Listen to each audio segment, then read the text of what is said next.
계속해서 십자가 예수님의 죽음에 대한 묵상을 우리가 하고 있습니다. 오늘은 이제 예수님께서 돌아가신 성금요일 바로 전날이기도 한데요. 오늘 본문에서 예수님께서 운명하실 때 무슨 일이 일어났다고 말씀합니까? 44절 말씀입니다. 때가 제6시쯤 되어서 해가 빛을 잃고 온 땅에 어둠이 임하여 제9시까지 계속하며 라고 있죠. 예수님께서 금요일 오전에 십자가에 못 박히셨습니다. 성경은 제6시, 즉 정오 12시부터 제9시, 즉 오후 5시까지 해가 빛을 잃고 이제 어두워진 이 자연 현상이 나타났다라는 것을 기록하고 있습니다. 그런데 어두워졌다고 해서 무슨 일식이 생겼다, 해가 잠시 가려졌다, 여러분 그렇게 생각하면 안 됩니다. 구름이 해를 가려서 어두워진 것과 비슷하게 봐서도 안 됩니다. 여러분 6월절에는 보름달이 뜨죠. 그렇기 때문에 일식은 아예 일어날 수가 없는 것이고, 또 구름이 아무리 두껍게 깔린다 하더라도 낮이 밤처럼 되지는 않습니다. 이 44절에 빛을 잃고 라고 할 때 쓰여진 헬라어 단어가 에클리폰토스라는 단어입니다.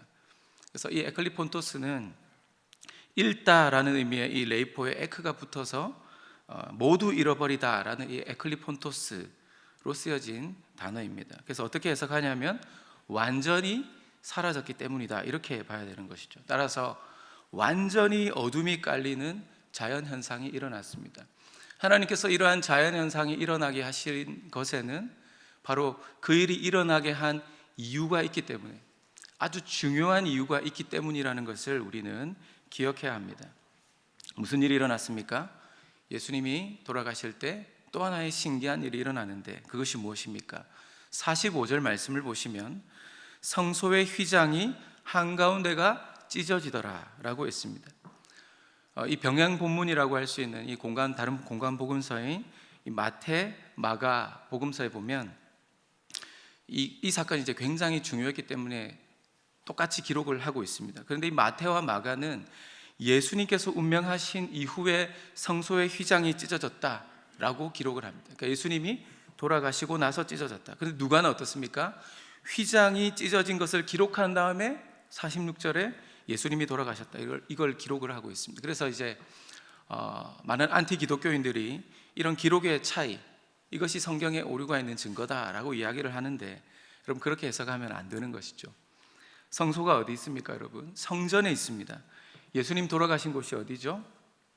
골고다 언덕입니다.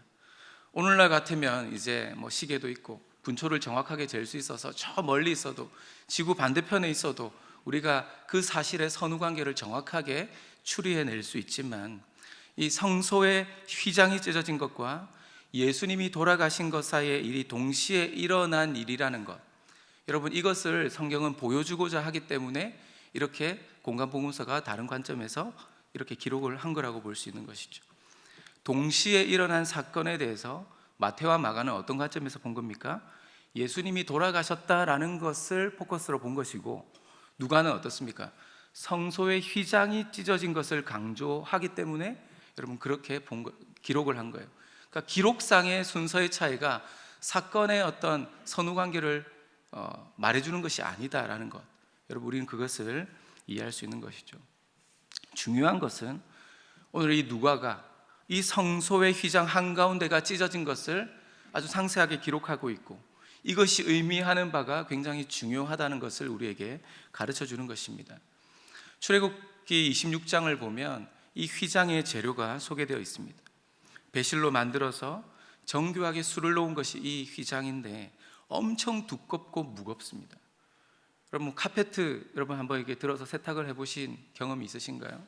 저는 예전에 아르바이트 하던 곳에서 이 카페트를 이제 걷어다가 세탁소에 갖다 준 일이 있었습니다. 근데 이 카페트가 여러 개로 이렇게 섹션이 나눠져 있는데, 이거를 하나를 말아서 딱 드는데 이게 제 몸통만한 크기가 되는데요, 이게 제 혼자 들 수가 없어요.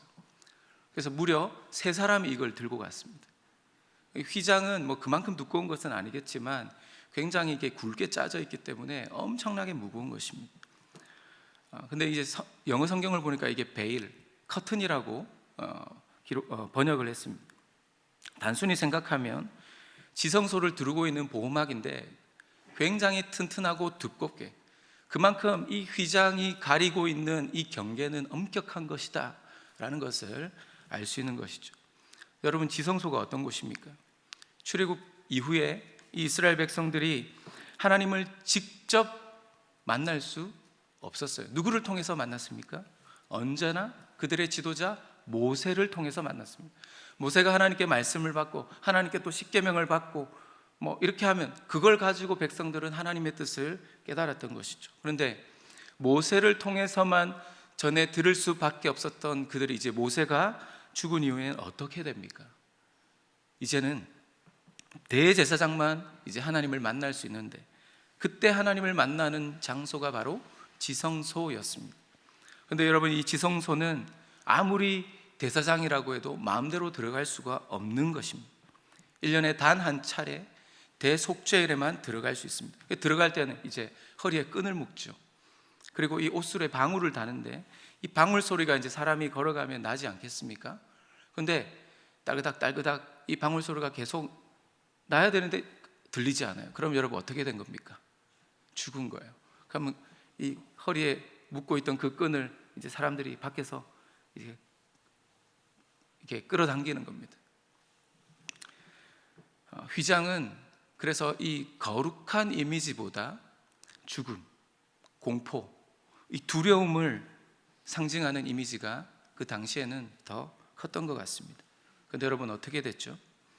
사랑을 위해서 주신 그 휘장, 거룩함을 위해서 구별해 놓으신 그 휘장이 어느덧 이제 예수님의 이 십자가 죽음을 통해서 완전히 찢어진 것이죠. 사랑하는 성도 여러분, 이스라엘을 위해서 만들었던 휘장이었지만 생명보다 소중히 여겼던 그 휘장이 왜 찢어진 것입니까? 왜 찢어졌을까요? 사람이 찢은 것이 아니라 예수님의 죽음과 동시에 찢어진 이 휘장이 왜 그렇게 찢어져야만 했을까요? 우리는 이것을 어떻게 받아들여야 할까요? 모세를 통해서 이 천막 성전의 휘장과 또 그 이후에 이제 예루살렘 성전 안에서의 그 휘장이 이제 찢어진 것, 여러분, 이것은 본질적인 문제가 그 안에 숨어 있기 때문입니다. 이스라엘의 하나님을 이제 어느덧 이스라엘은 이제 역사를 지내오면서 그들의 종교를 위한 하나님으로 바꿔치기를 한 것입니다. 야훼 하나님을 복주시는 세상의 신들과 똑같이 만들어버린 것이죠. 그래서 예수님께서 예루살렘에 입성하시던 날 이 성전에 들어가신 예수님이 이제 성전에서 뭘 하십니까? 성전에서 물건을 사고 파는 사람들을 다 내어 쫓으시고 환전상들의 그 탁자를 다 엎으시고 하신 것도 바로 이런 이유라는 것입니다. 하나님의 집을, 만민이 기도하는 집을 강도의 소굴로 만들어버렸던, 거룩한 성전을 자기의 종교를 위한 바꿔치기를 해버린 이 현실의 붕괴에서 예수님이 성난 혁명가로 돌변하신 것입니다. 거룩한 하나님과의 영광스러운 만남의 상징인 이 휘장, 이것이 오히려 하나님을 떠나버린 지성소와 성소 사이를 분리하는 이 분열의 휘장이 되어버렸고, 그래서 이 휘장은 거짓과 거룩, 거짓된 거룩, 그리고 세상을 단절하는 칸막이에 불과했기 때문에, 그래서 그것을 가리는 커튼에 불과한 겁니다. 그 거짓을 은폐시켜온 그 위선의 휘장으로 전락해버린 것입니다. 여러분, 우리가 교회를 할 때에도 수많은 이제 교회의 여러 사역들이 벌어질 때 우리가 선한 의도로 어떤 일들을 기획하고 하게 됩니다. 그런데 어느덧 우리가 선한 의도로 시작했던 그 일들 때문에 오히려 신앙의 담이 되어버리는 경우들이 있을 수 있죠. 선한 일을 위해서 함께 마음을 모자고 해서 함께 사람들이 마음을 모으고 그 일을 했는데 어느덧 서로 간에 크고 작은 이해관계가 부딪히면서 관계의 벽을 쌓는 그런 경계가 되어버릴 때도 있습니다. 그래서 예수님께서 돌아가시면서 여러분, 이 휘장이 찢어진 것, 인간이 만들어낸 그 어떤 거룩, 그 무엇이든 하나님께서 기뻐하시는 거룩이 될 수 없다는 것, 거룩이라는 것은 하나님께만 속한 것이다 라는 것을 선언하신 것이죠. 그래서 하나님을 알고 만나는 것, 이것은 우리의 믿음과 사랑 때문이지 그 어떠한 거룩한 조직이나 교리도 아니라는 것입니다. 여러분, 이 휘장이 찢어졌다라는 것은 바로 이 사실을 드러낸 것입니다. 그래서 누구든지 은혜의 보좌 앞으로 나아가는 길이 열리고 오랫동안 닫혀있던 지성소가 이제 밖으로 이제 완전히 개방되어 버려서 누구나 이제 지성소로 들어와서 하나님을 경배할 수 있는 세상이 열렸다. 바로 이것이 휘장이 찢어진 사건의 가장 중요한 의미라는 것입니다. 그래서 여러분, 예수님께서 이때 돌아가시면서 마지막 한마디 말씀을 남기시죠. 46절 말씀을 보시겠습니다. 예수께서 큰 소리로 불러 이르시되 아버지, 내 영혼을 아버지 손에 부탁하나이다 하고 이 말씀을 하신 후 숨지시니라. 자, 이 내 영혼을 부탁하나이다. 여러분, 이 기도는 원래 어떤 기도냐면 그 시대 당시에 경건한 유대인들이 인사말로 하던 인사말이었습니다. 특별히 이제 잠들기 전에 하던 안식의 기도로 또 많이 쓰였다라고 하죠. 여러분, 안식이 무엇입니까? 열심히 일한 다음에 이렇게 쉬는 것이 안식입니다. 근데 열심히 일하지 않고 이제 쉬면은 좀 찝찝하지 않습니까? 그래서 휴가 갈 때는 여러분, 휴가 가기 직전 주는 그 어느 때보다 열심히 일해야 됩니다. 그래 휴가가 꿀맛 같죠. 여러분, 안식은 그래서 열심히 일한 다음에 뿌듯한 마음으로 쉬는 것인데 성경에는 이 안식이 어떤 의미가 있냐면 완성의 의미가 있다는 거예요. 완성의 의미. 그러니까 이 십자가 고난을 통해서 모든 사람들을 위하여 했던 이 구원 사역을 완성하신 다음에 예수님이 안식으로 들어가시면서 아버지께 하신 인사말과 같은 그런 기도라는 것입니다. 그러니까 고통 가운데 그 십자가에 계셨지만 그 고통의 마지막은 하나님을 향한 안식에 들어가는 인사와 교제가 있었던 것이죠. 천지창조 때 삼위 하나님께서 만드신 것을 이제 스스로 만드신 것들을 좋아하시면서 보시고 좋아하시면서 안식하셨듯이 예수님도 이제 어떻게 합니까? 이 구속 사역을 다 완전히 마치신 이후에 안식에 들어가신 것이죠. 여러분, 그래서 예수님의 그 십자가의 죽음의 마지막은 비참한 죽음이었지만 예수님이 고통 가운데 죽어갔지만 그러나 예수님은 십자가형을 받던 다른 죄수들과는 분명히 명백히 차별화된 모습으로 여러분 죽으셨고 예수님이 숨지실 때 일어났던 자연현상과 성전의 휘장이 찢어졌다는 그 소식이 이제 사람들의 귀에 들려오기 시작하면서 여러분 이제 이 모든 일들을 종합해 보니까 어떤 겁니까? 보통 일이 아니라는 거죠. 그래서 이 백부장은 하나님께 영광을 돌리며 예수님을 진정한 의인이라고 고백할 수밖에 없었던 것입니다. 여러분, 이 백부장이 로마 사람 아닙니까? 친로마 사람입니다. 그런데 그가 예수님을 의인이라고 고백했던 것은 예수님을 십자가에 못 박았던 권력자들과 종교 지도자들이 의인인 예수님을 죽였다. 그분은 죄가 없다는 것을 선언한 것입니다. 여러분, 이 모습을 백부장만 본 게 아닙니다. 47절에는 이 백부장이 본 것을 48절에 보시면 무리들도 보았죠. 49절에는 예수님을 아는 자들과 여자들도 보았다라고 성경을 기록하고 있습니다. 사랑하는 성도 여러분, 이들이 이것을 보았습니다. 근데 무엇을 본 겁니까? 예수님의 죽음을 통해서 고통 속에서 죽어가던 한 남자를 본 것입니까?